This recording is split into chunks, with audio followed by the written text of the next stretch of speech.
कर्नाटक देश भर के किसान और भारतीय जनता पार्टी की 50 साल तक सेवा करने के लिए येदियुरप्पा जी के सम्मान का आज ही दिन तय हुआ है। और आज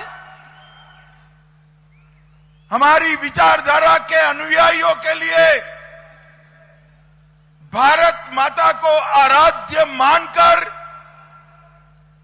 जीवन जीने वाले सभी देश के लोगों के लिए बहुत बड़ा दिन है कि जिस भूमि पर श्री अरविंद, श्री विवेकानंद जी, रामकृष्ण परमहंस और हमारी विचारधारा के पुरोधा श्यामा प्रसाद मुखर्जी का जन्म हुआ, वहीं आज भगवा लहराने का काम हुआ है। भाइयों बहनों,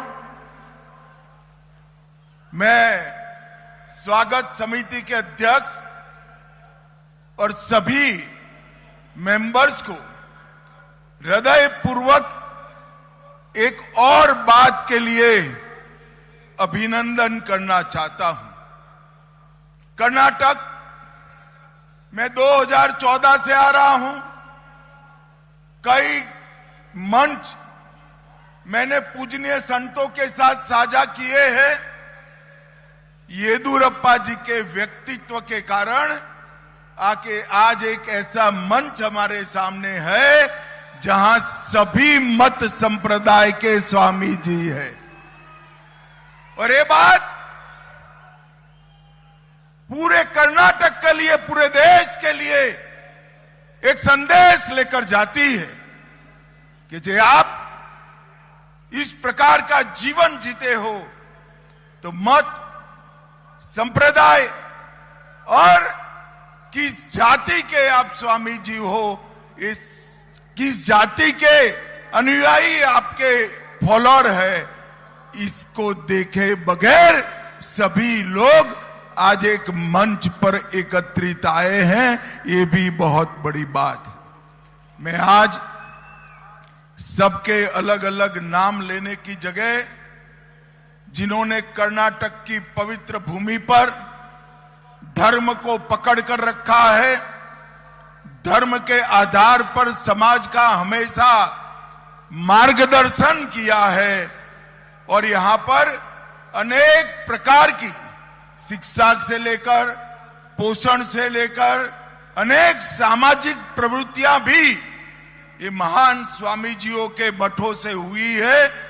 वो सभी स्वामी जी को हम सब की ओर से प्रणाम कर कर इनके श्री चरणों में वंदन। भाइयों बहनों, ये चित्रदुर्ग राजा मदकरी नायक की वीर भूमि।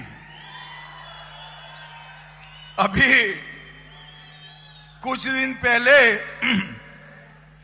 कुछ लोगों ने विवाद किया कि मैंने यहां स्मारक बनाने की बात की थी, स्मारक हुआ नहीं है। मगर मैंने विधानसभा चुनाव में की थी। सरकार तो कांग्रेस की बनी, मगर चिंता मत करिए, मोदी जी है ना, ये स्मारक हम जरूर बनाएंगे और यही भूमि पर बनाएंगे। इन्होंने, राजा मदकरी नायक जी ने हैदर अली को हराया, भगाया और इस क्षेत्र को स्वतंत्र रखने में बहुत बड़ी भूमिका की। मैं आज वो महान वीर राजा मदकरी नायक को मनपूर्वक प्रणाम करना चाहता हूं। मित्रों, देश भर में चित्रदुर्ग की एक कहानी सभी बच्चों को अपने पिता और दादा कहते हैं। यहां पर वीर नारी ओबव्वा ने जिस प्रकार से वीरता का प्रदर्शन कर कर हैदर अली के सैनिकों को भूत चट्टा किया था, वो आज देश भर की बच्चियों के लिए बहुत बड़ा प्रेरणा का स्तोत्र है। मैं फिर से एक बार वीर ओबव्वा को बहुत मन पूर्वक प्रणाम कर कर मेरी बात की शुरुआत करता हूं। भाइयों बहनों, हमें अभी येदियुरप्पा जी को सुनना है। येदियुरप्पा जी जीवन भर हमेशा विनम्रता के साथ जिए हैं। उन्होंने भाषण का क्रम उनका भाषण मेरे पहले रखा था। मैंने कहा है आज येदियुरप्पा का दिन है, येदियुरप्पा जी का भाषण मेरे बाद होगा और मैं अंत तक सुनूंगा भी। भाइयों बहनों, आज मैं ऐसे नेता का सार्वजनिक जीवन के 50 साल का अनुमोदना करने आया हूं, सम्मान करने आया हूं, जिसका पूरा जीवन आम लोगों के साथ।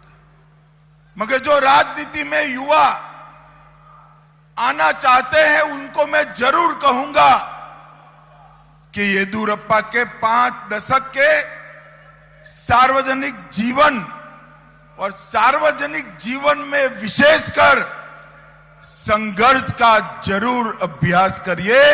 येदियुरप्पा जितना संघर्षशील नेता शायद पूरे दक्षिण भारत में कोई भी नहीं है, ये सब ने स्वीकारना पड़ेगा।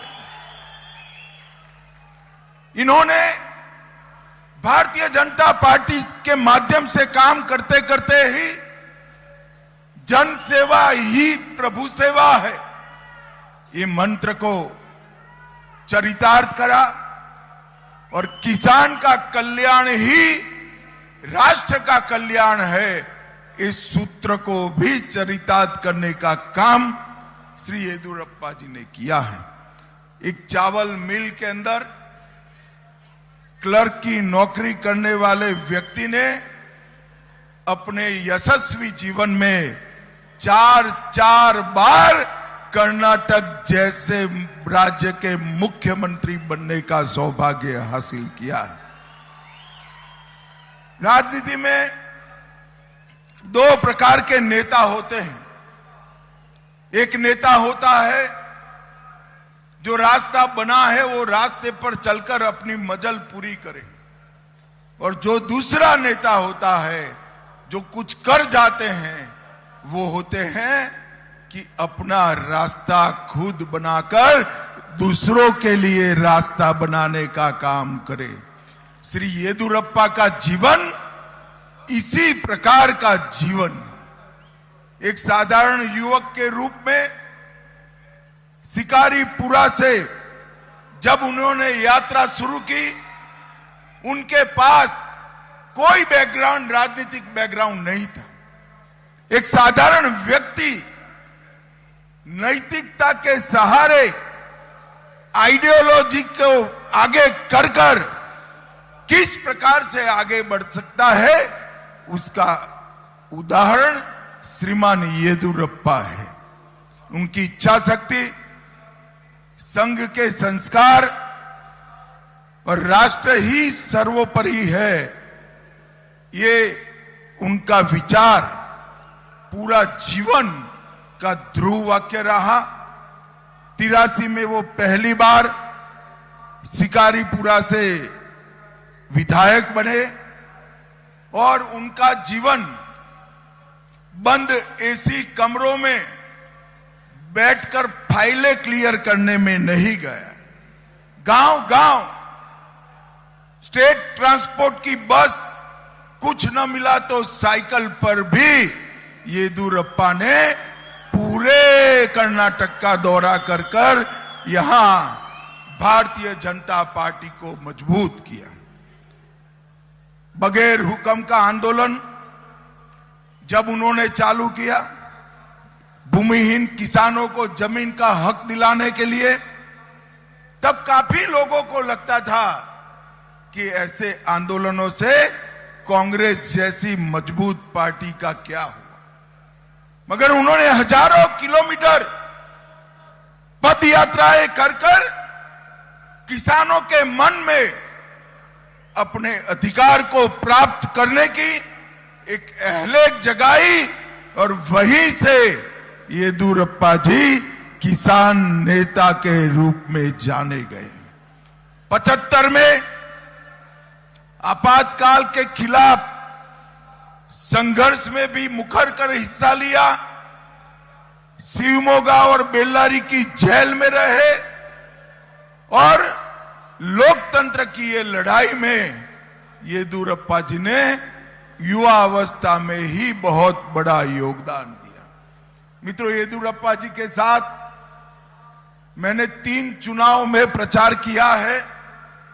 मैं आज के युवा कार्यकर्ताओं को कहना चाहता हूं, इनके पॉकेट में एक छोटी सी डायरी रहती है। कोई भी मिलने आता है तो समस्या और उसका नाम वो डायरी में कन्नड़ भाषा में खुद ही लिखते हैं और ये संपर्क सूत्र मेरे जैसे कार्यकर्ताओं को भी सीखने का काम कर रहा है। हम सब के लिए छोटी सी छोटी समस्या के लिए किस प्रकार से जवाबदेही के साथ एक जन नेता काम करता है, ये येदियुरप्पा जी ने बहुत बड़ा उदाहरण दिया।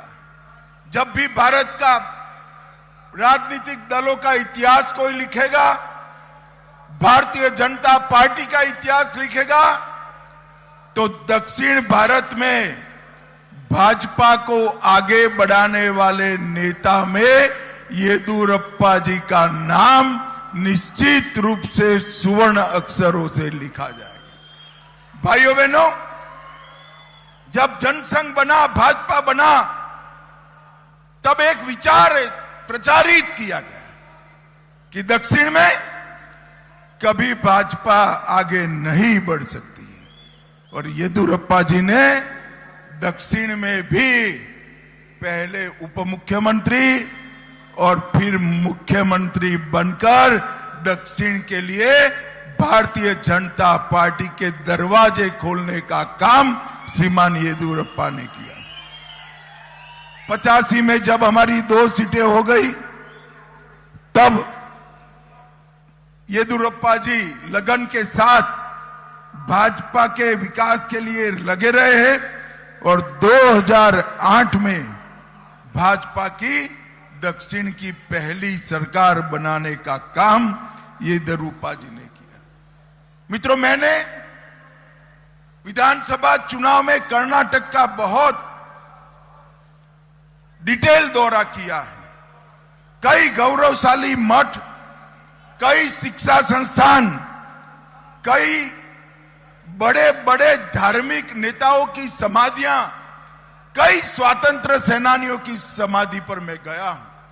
हर जगह पे येदियुरप्पा जी ने अपने मुख्यमंत्री के काल में शासन के माध्यम से व्यवस्था करने का काम येदियुरप्पा जी ने किया। मैं आज जरूर बताना चाहूंगा कि जब संगोली रायन्ना को श्रद्धांजलि देने के लिए जहां उनको फांसी दी गई, वहां पर मैं गया था। दूर से देखकर लगता था कि इस स्थान की किसी ने चिंता नहीं की। इतने महान देशभक्त, इसके शहीदी के स्थान की चिंता नहीं हुई है।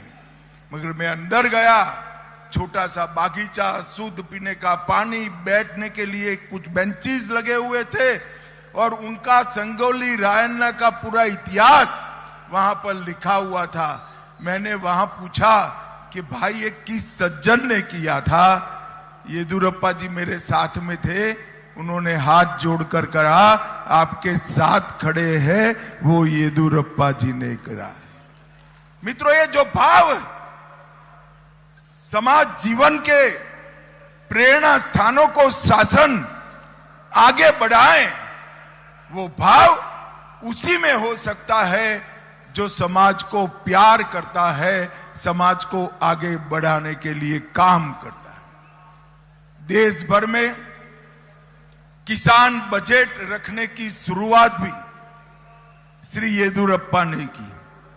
जब हरी शॉल ओढ़कर वो विधानसभा में किसान बजट पढ़ते थे, न केवल कर्नाटक, देश भर के किसानों को लगता था हमारी चिंता करने वाला एक राजनेता आज कर्नाटक का मुख्यमंत्री के रूप में बैठा है। भाइयों बहनों, बहुत बड़ी परंपरा उन्होंने आगे बढ़ाई। अन्नदाता के नेता उन्होंने बने और किसानों के लिए हमेशा उन्होंने आवाज उठाने का काम किया। बेंगलुरु को दुनिया के नक्शे पर ग्लोबल टेक हब के रूप में रखने के लिए भी येदुरप्पा जी को वर्षों तक याद किया जाएगा। और येदुरप्पा जी ने अलग अलग समुदायों को, चाहे लिंगायत हो, ओबीसी हो, दलित हो, गौड़ा हो, सबको बीच में सद्भाव बढ़ाने के लिए भी बहुत बड़ा काम किया है। और मैं एक बात फिर से सार्वजनिक रूप से स्वीकार करना चाहता हूं, जिसका मैं साक्षी हूं। 2014 में देश में पहली बार पूर्ण बहुमत की सरकार बनी, मोदी जी प्रधानमंत्री बने, मंत्रिमंडल बन रहा था, मैं भाजपा का महासचिव था। अचानक गुजरात भवन पर सुबह एक कागज आया, वो कागज येदुरप्पा जी का था कि मेरी प्रायोरिटी कर्नाटक है, कर्नाटक में फिर से भाजपा सरकार बनानी है, मुझे मंत्रिमंडल में मत रखिएगा।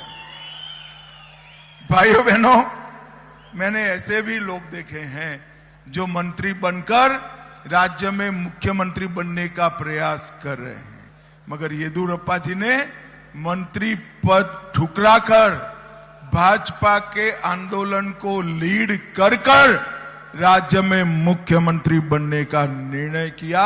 ये बहुत बड़ी बात है। भारतीय जनता पार्टी ने भी देश के किसानों के लिए ढेर सारे काम किए। मैं इसमें बहुत डिटेल जाना नहीं चाहता। आज का दिन येदुरप्पा जी का है। येदुरप्पा जी ने 50 साल तक कर्नाटक और देश के सार्वजनिक जीवन की सेवा करने का काम किया है।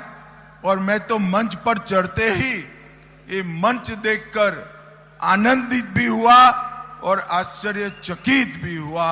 एक ही मंच पर इतने सारे स्वामी जी, हर संप्रदाय के स्वामी जी आज यहाँ पर उपस्थित है।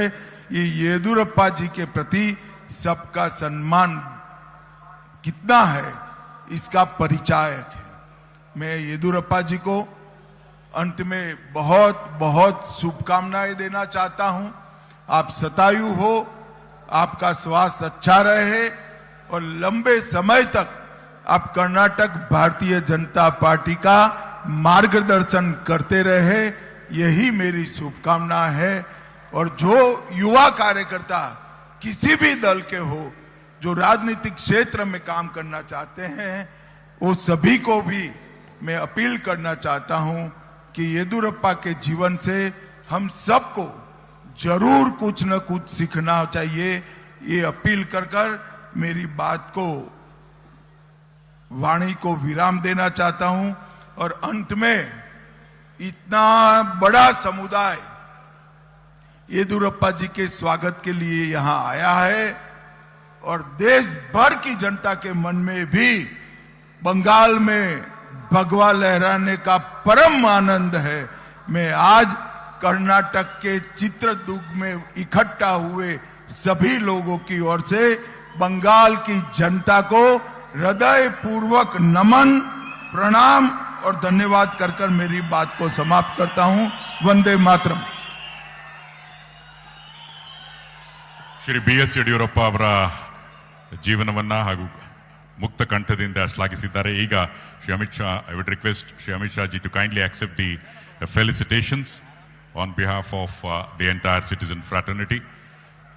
जोरादा चप्पाळेयೊಂದಿಗೆ जोरदार तालियों देवियों सज्जनों, श्री अमित शाह जी बहुत बहुत धन्यवाद sir. you have taken time off and come here and be a part of Shri B.S. Yediyurappa Abhimanotsava.